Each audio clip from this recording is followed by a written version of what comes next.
new tunes.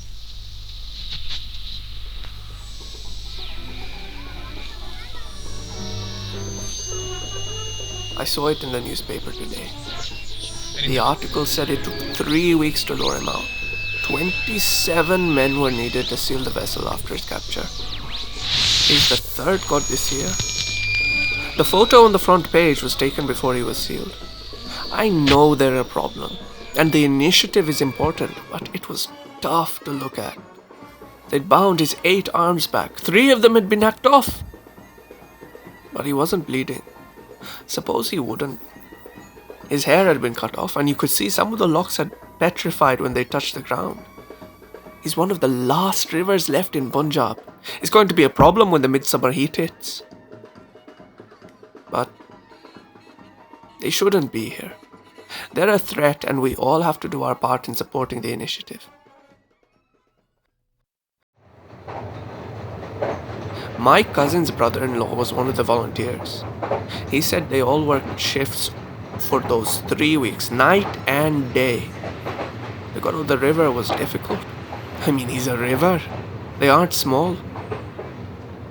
The first 2 this year were from the mountains. One of them flooded a valley in Himachal where several villages were. No one survived. Balwan next door is convinced there's a god in the forest near our village. I think he's lying. I remember our teachers tried not to talk about them once the sighting started.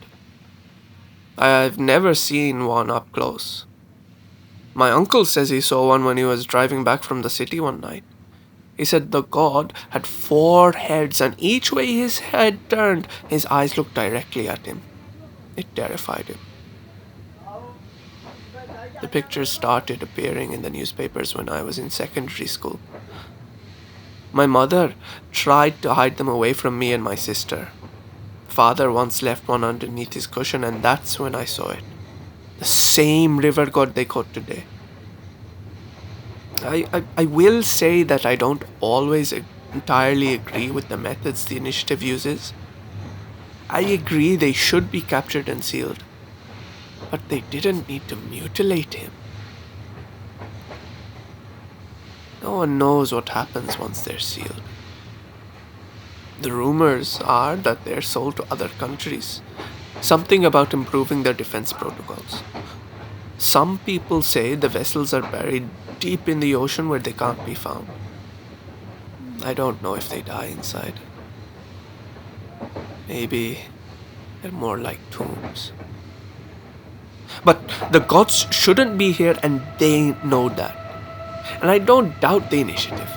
In 7 years, they've reduced the number of gods to 1/5 of the original figure. There's still a lot of work left, but the people are less scared now, and we have control over things that we couldn't have dreamed about before. That has to count for something.